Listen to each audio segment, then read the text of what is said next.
اللہ تعالیٰ کے نام سے شروع جو بڑا مہربان اور نہایت رحم کرنے والا ہے۔ سورہ انفال کی آیت نمبر 1 سے 35 تک کا اردو ترجمہ۔ یہ لوگ آپ سے غنیمتوں کا حکم دریافت کرتے ہیں، آپ فرما دیجئے کہ یہ غنیمتیں اللہ کی ہیں اور رسول کی ہیں، سو تم اللہ سے ڈرو، اپنے باہمی تعلقات کے اصلاح کرو اور اللہ تعالیٰ اور اس کے رسول کی اطاعت کرو اگر تم ایمان والے ہو۔ بس ایمان والے تو ایسے ہوتے ہیں کہ جب اللہ تعالیٰ کا ذکر آتا ہے تو ان کے قلوب ڈر جاتے ہیں، اور جب اللہ تعالیٰ کی آیتیں ان کو پڑھ کر سنائی جاتی ہیں تو وہ آیتیں ان کے ایمان کو اور زیادہ کر دیتی ہیں، اور وہ لوگ اپنے رب پر توکل کرتے ہیں جو کہ نماز کی پابندی کرتے ہیں، اور ہم نے ان کو جو کچھ دیا ہے وہ اس میں سے خرچ کرتے ہیں۔ سچے ایمان والے یہ لوگ ہیں، ان کے لیے بڑے درجے ہیں ان کے رب کے پاس، اور مغفرت اور عزت کی روزی ہے، جیسا کہ آپ کے رب نے آپ کے گھر سے حق کے ساتھ آپ کو روانہ کیا، اور مسلمانوں کی ایک جماعت اس کو گراں سمجھتی تھی، وہ اس حق کے بارے میں اس کے بعد اس کا ظہور ہو گیا تھا، آپ سے اس طرح جھگڑ رہے تھے کہ گویا کوئی ان کو موت کی طرف ہانکنے کے لیے جاتا ہے اور وہ دیکھ رہے ہیں۔ اور تم لوگ اس وقت کو یاد کرو جب کہ اللہ تم سے ان دو جماعتوں میں سے ایک کا وعدہ کرتا تھا کہ وہ تمہارے ہاتھ آ جائے گی، اور تم اس تمنا میں تھے کہ غیر مسلح جماعت تمہارے ہاتھ آ جائے، اور اللہ تعالیٰ کو یہ منظور تھا کہ اپنے احکام سے حق کا حق ہونا ثابت کر دے اور ان کافروں کی جڑ کاٹ دے، تاکہ حق کا حق ہونا اور باطل کا باطل ہونا ثابت کر دے، گو یہ مجرم لوگ ناپسند ہی کر۔ اس وقت کو یاد کرو جب کہ تم اپنے رب سے فریاد کر رہے تھے، پھر اللہ تعالیٰ نے تمہاری سن لی کہ میں تم کو 1000 فرشتوں سے مدد دوں گا جو لگاتار چلے آئیں گے،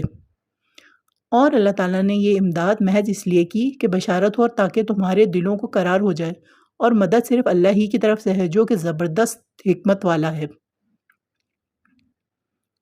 اس وقت کو یاد کرو جب کہ اللہ تم پر اونگ طاری کر رہا تھا اپنی طرف سے چین دینے کے لیے، اور تم پر آسمان سے پانی برسا رہا تھا کہ اس پانی کے ذریعے سے تم کو پاک کر دے اور تم سے شیطانی وسوسہ کو دفع کر دے اور تمہارے دلوں کو مضبوط کر دے اور تمہارے پاؤں جما دے۔ اس وقت کو یاد کرو جب کہ آپ کا رب فرشتوں کو حکم دیتا تھا کہ میں تمہارا ساتھی ہوں، سو تم ایمان والوں کی ہمت بڑھاؤ، میں ابھی کفار کے قلوب میں رعب ڈالے دیتا ہوں، سو تم گردنوں پر مارو اور ان کے پور پور کو مارو۔ یہ اس بات کی سزا کہ انہوں نے اللہ کی اور اس کے رسول کی مخالفت کی، اور جو اللہ کی اور اس کے رسول کی مخالفت کرتا ہے سو بے شک اللہ تعالیٰ سخت سزا دینے والا ہے۔ سو یہ سزا چکھو اور جان رکھو کہ کافروں کے لیے جہنم کا عذاب مقرر ہی ہے۔ اے ایمان والو، جب تم کافروں سے دو بدو مقابل ہو جاؤ تو ان سے پشت مت پھیرنا، اور جو شخص ان سے موقع پر پشت پھیرے گا، مگر ہاں جو لڑائی کے لیے پینترا بدلتا ہو یا جو اپنی جماعت کی طرف پناہ لینے آتا ہو، وہ مستثنیٰ ہے، باقی اور جو ایسا کرے گا وہ اللہ کے غضب میں آ جائے گا اور اس کا ٹھکانہ دوزخ ہوگا، اور وہ بہت ہی بری جگہ ہے۔ سو تم نے انہیں قتل نہیں کیا لیکن اللہ تعالیٰ نے ان کو قتل کیا، اور آپ نے خاک کی مٹی نہیں پھینکی بلکہ اللہ تعالیٰ نے وہ پھینکی، اور تاکہ مسلمانوں کو اپنی طرف سے ان کی محنت کا خوب عوض دے۔ بلا شبہ اللہ تعالیٰ خوب سننے والا خوب جاننے والا ہے۔ ایک بات تو یہ ہوئی کہ دوسری بات یہ ہے کہ اللہ تعالیٰ کو کافروں کی تدبیر کو کمزور کرنا تھا۔ اگر تم لوگ فیصلہ چاہتے ہو تو فیصلہ تمہارے سامنے موجود ہوا، اور اگر باز آ جاؤ تو یہ تمہارے لیے نہایت خوب ہے، اور اگر تم پھر وہی کام کرو گے تو ہم بھی پھر وہی کام کریں گے، اور تمہاری جمعیت تمہارے ذرا بھی کام نہ آئے گی، گو کتنی زیادہ۔ اور واقعی بات یہ ہے کہ اللہ تعالیٰ ایمان والوں کے ساتھ ہے۔ اے ایمان والو، اللہ کا اور اس کے رسول کا کہنا مانو، اور ان کا کہنا ماننے سے روح گردانی مت کرو سنتے جانتے ہوئے،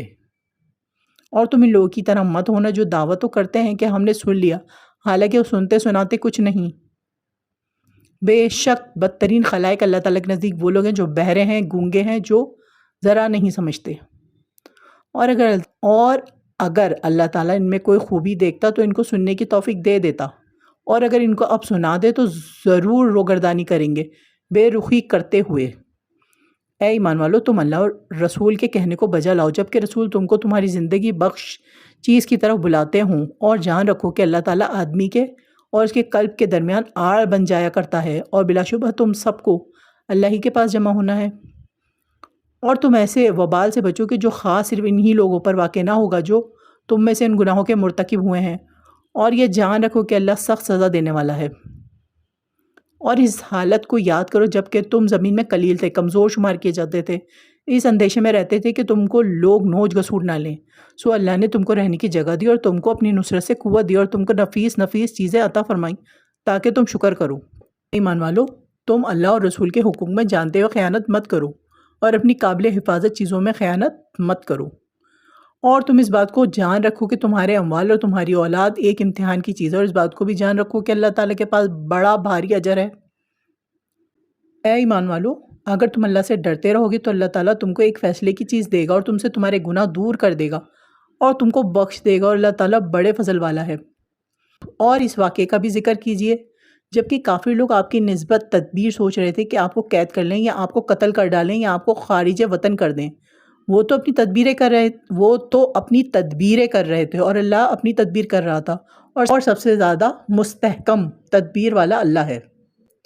اور جب ان کے سامنے ہماری آیتیں پڑھی جاتی ہیں تو کہتے ہیں کہ ہم نے سن لیا، اگر ہم چاہیں تو اس کے برابر ہم بھی کہہ دیں۔ یہ تو کچھ بھی نہیں، صرف بے سند باتیں ہیں جو پہلوں سے منقول چلی آ رہی ہیں۔ اور جبکہ ان لوگوں نے کہا کہ اے اللہ، اگر یہ قرآن آپ کی طرف سے واقعی ہے تو ہم پر آسمان سے پتھر برسا یا